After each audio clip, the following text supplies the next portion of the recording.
Shower. Tignan natin yung shower. Ay! May shower na siya! Ay! May shower! Oh my God! Ang sarap pag-shower dito. Ang ginaw! Ang ginaw na tubig!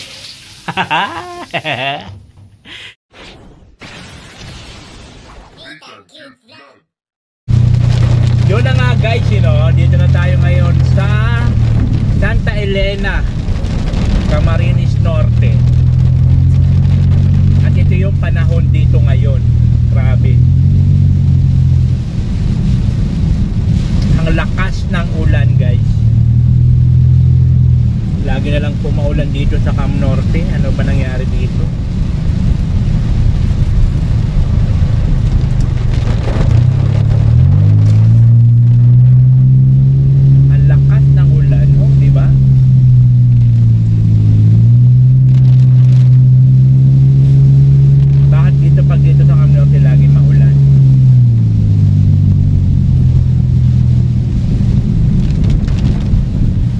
Mahirap pag ganitong hindi mo kabisado ang kalsada, tapos magpapatakbo ka na mabilis, delikado sa gulong.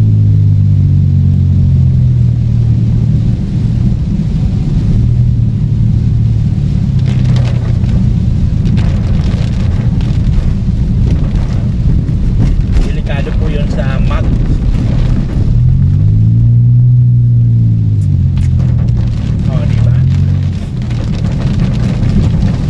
Alas 12:19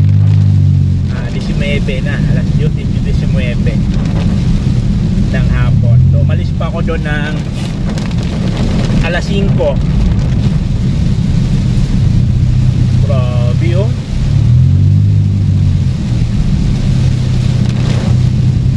Halos di mo na makita yung kalsada sa sobrang lakas ng ulan.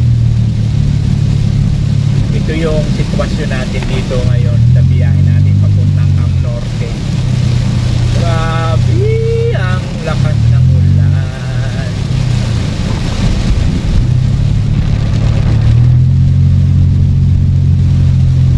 Diba?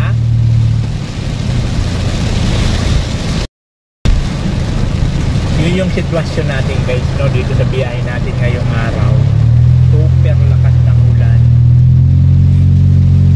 Umalis pa ako doon ng alas 5 ng madaling araw. Dito na tayo ngayon sa Santa Elena, alas 12:20. Sobrang lakas ng ulan. Nasa gubat natin yung malakas na ulan dito po sa Cam Norte, no? At kung makikita nyo sa likod ko, ayan, marami akong gamit dyan.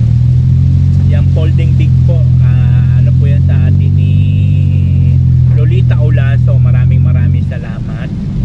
At bumili na rin po ako ng rice cooker from Espinosilya Tere.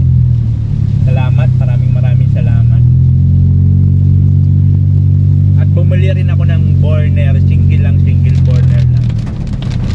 So pagka mamimili na lang pa ako sa dait ng tangke para just in case run out, yung mga ganon, o pagluto-luto ng ulam. Rice cooker sa kanin lang yon, diba? Pero dati nung nagbo-board pa ako sa trabaho ko dati, rice cooker, ando na lahat, doon ko na niluluto lahat. Prito ng itlog, hotdog, diba? Tuyo, rice cooker lang. Magluto man ako doon ng adobo, sinigang, rice cooker, pangkalahatan. Pero ngayon, pang kanin lang yung gagawin natin. Yung rice cooker natin kanin lang. Tapos yung kanin natin ay yung ulam. Doon sa bibili ako ng kaldero, kawali, maliit, para mayroon ako paglulutuan kahit papaano. Nandito na tayo sa sigsag ng Santa Elena. Tignan nyo ang sigsag dito.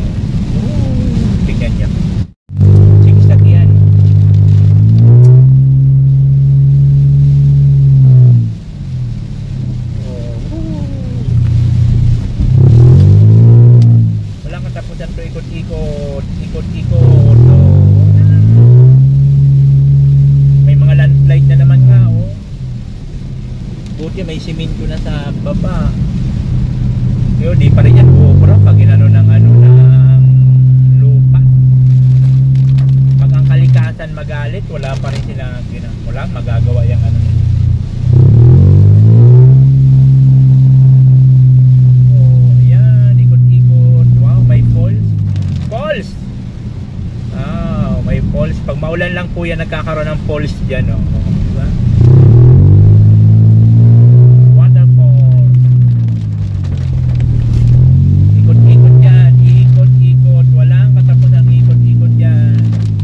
Isang oras mahigit yan, puro ganito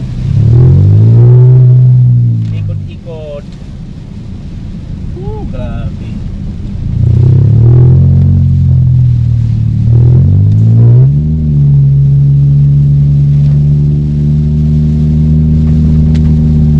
Diba? Ikot-ikot yan. Yun ang sitwasyon natin ngayon. Lagi na lang umaulan dito sa Cam Norte, samantalang sa Tagalugan super init, di ba? So excited pa ako mga kababayan na ano, na makita yung kubo ko ng Damsonan. So abangan nyo yung vlog ko doon sa aking kubo.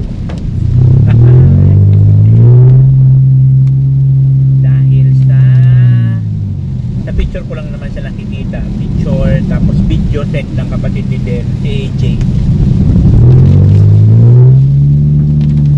Pero ngayon finally makikita na natin siya, di ba?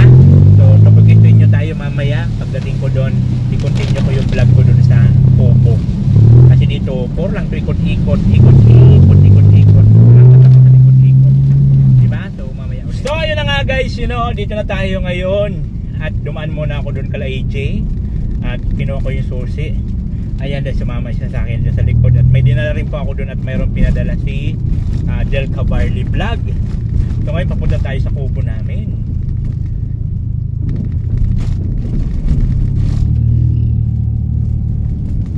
At so excited po talaga na makita ng personal yung aking kubo. Kasi nga po sa picture ko lang sa nakikita o kaya sa video na sinesend sa akin ni AJ. So ngayon personal mismo na makikita ko ang aking kubo.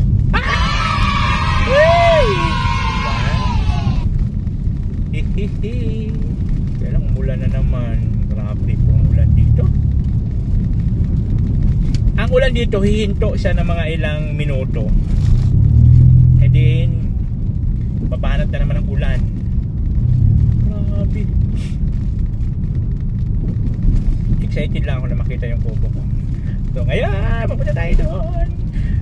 To be continue mamaya. So ayun na nga guys, dito na tayo. Ayan na. Siyempre kasama natin si AJ, kapatid ni Del. Ayan na. Ito na ating kubo. Oh, I'm so excited na makita ang ating kubo talaga. May sobrang pa pala na hollow block, no? Ayan na. Ang kubo natin. Ayan na. Titignan natin ang ating kubo. Yun, maganda kasi dito, oh. May bato. Pinalagyan ko talaga ng graba yan dyan para hindi maputik. Ayan. Ayan na.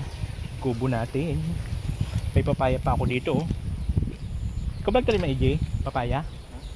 Hindi, nagtubo lang kayo ngayon. Kaya mas, nagtubo lang yan. Si Pangaw ka ba siya ba yan? Hindi, ugob. Parang lang ka. Ugob?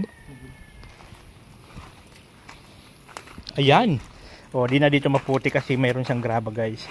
Siyempre may gripo tayo dito. Ito yung ating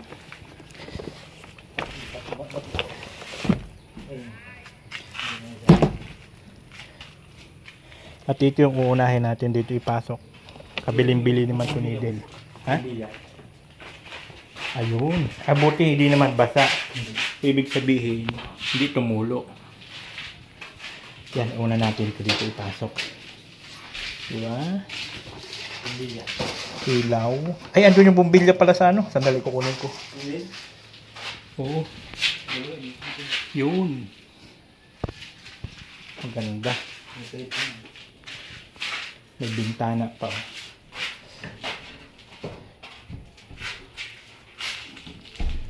Yun. Dalawa.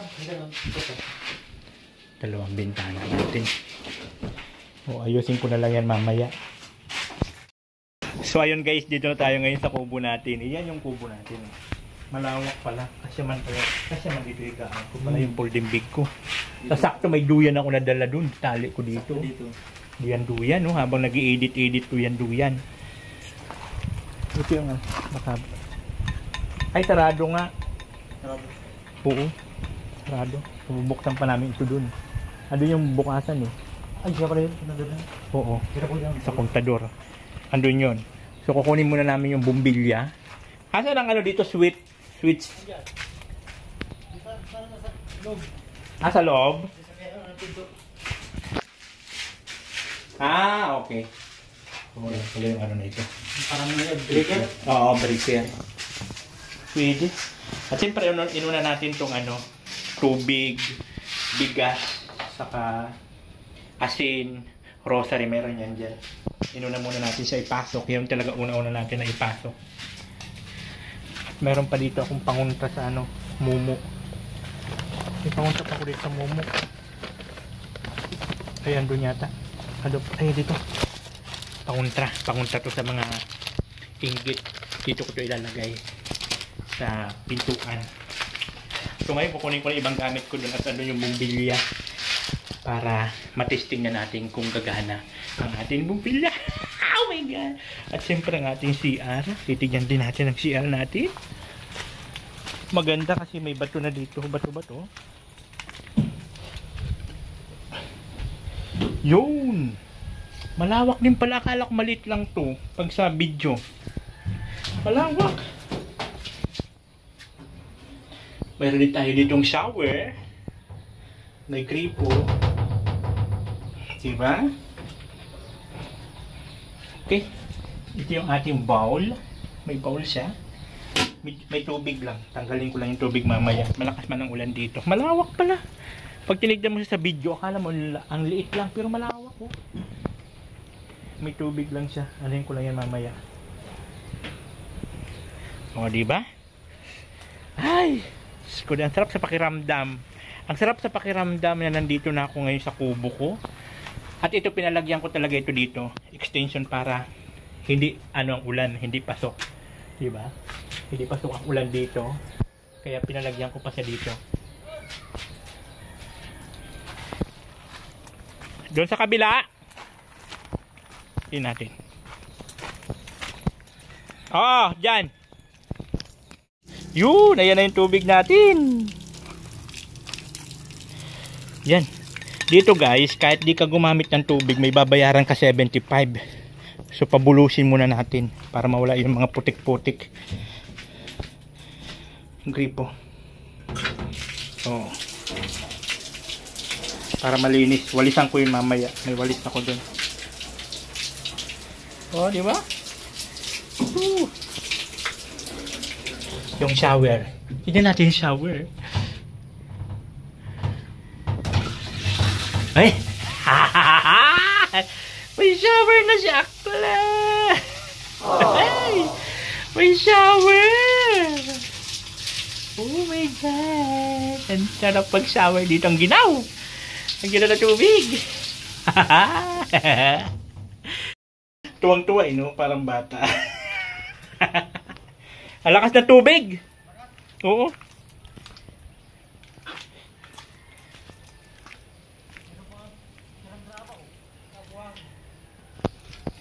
Okay. A few moments later. So ayun na nga guys, tapos na tayo magligpit dito po sa ating munting kubo. Ayan. Ito lang po yung ano natin dito. Dito ko muna pinaglalagay, wala pa man tayong mga lagayan, yung pang camp na upuan ko. Dito ko muna pinagpapatong yung mga ibang gamit, yung bag ko. Ayan. Siyempre ito yung ating tulugan, folding bed. O diba? Meron tayong electric pan. Galing po yan kay Delta Barley Vlog sa Happy Life. Ayan, sa pang-camping ko rin yung misa-misa na maliit. So, ito lang po yung sitwasyon natin dito. Diba? Ayan. So, may ilaw na rin tayo. At dito sa labas, mayroon ding lagayan ng ilaw. Kaya lang, wala pa tayong bumbilya pala. Dalawa pa lang, ano. Kaya akala ko isa lang. Kasi meron sana akong ilaw na maliliit pa ganyan. Ang problema lang yung saksakan. Kailangan natin ng adapter ba yun? Yung sinasaksak para mag, ano dito sa saksakan. Kasi iba yung saksakan niya, yung pabilog. So, kailangan niya yung pangdugtong. So, ayan. So, okay naman siya. Diba? Kasi naman dito. So, kailangan lang natin i-arrange ng maayos yung ating mga gamit. Tapos, ito nga pala yung ating rice cooker. Ito yung rice cooker. Tapos, ito yung burner. Yan. Tapos ito sa ano to, solar. So anuhin ko to mamaya. Ayusin ko yan mamaya. Siyempre may duyan tayo. Duyan. Tapos ito mga dilata. Paano sa akin ni Mamay? Padala sa akin ni Mamay. So yun po yung sitwasyon natin dito. Medyo magulo pa at di pa tayo tapos magligpit, magayos. So yun yung sitwasyon natin dito. Napakaliwalas at syempre napakatahimik. Although may marinig ka dito mga laro ng mga bata, ayan, yun lang yun. Pero ito yung talagang gusto ko talaga, tahimik. So ito yung magiging ano natin dito, kabahayan. So ito kasi kubo, ano na ito dito permanent na ito dito. Permanent. Oo, di ba? So yan ang ating kubo. May kisame pa yan para hindi mainit. Mapresko siguro dito pagka ano, mapresko pagka gabi. At syempre tahimik lang. So pupunta ako ngayon sa ano, sa lighthouse para ano yung ibang gamit ko doon. Tapos yung padlock dito, wala akong padlock. Dapat ito sa loob to. Sa loob dapat ito. Sa labas yung pang ano. Oo, mali ang pakaano na ito. Dapat dito yan. Diba? Lock. Pero okay lang, no? Ang mahalaga is mayroon tayong tuluyan na. Pero tayo matutuluyan mga kala. Say, okay. So ayan po. Ito yung unang masilayan natin ang ating kubo. Siyempre maraming salamat po sa matupang tulong. Especially po kay Ate Virtues kasi siya po talaga nag-ano nitong kubo na to, no? Siya talaga nagporsige na ayusin, simentohin para po komportable yung pag ano natin dito, pag stay, saka yung CR. Diba? So sa mga iba rin na mga hindi nag-skip ng ad, sa mga nag-share po ng video, maraming salamat. Ilaw pa nga pala, magpapaano pa ako ng ilaw papunta dun sa CR kasi wala palang ilaw dun. Diba? So installation na lang galing dito papunta doon sa CR para mayroon tayong ilaw. Diba? So yun po. Yun yung ating kubong malupit. Ay! Diba? So huwag naman sana magiba. Kaya naman tayo. Diba? O, okay na dito, simpleng buhay para sa ekonomiya. Kailangan lang natin magtawag nito, magtiyaga, magtiis para po sa ekonomiya ng bansang Pilipinas. And I thank you. Babu! Oh, nothing cute vlog, ikaw ang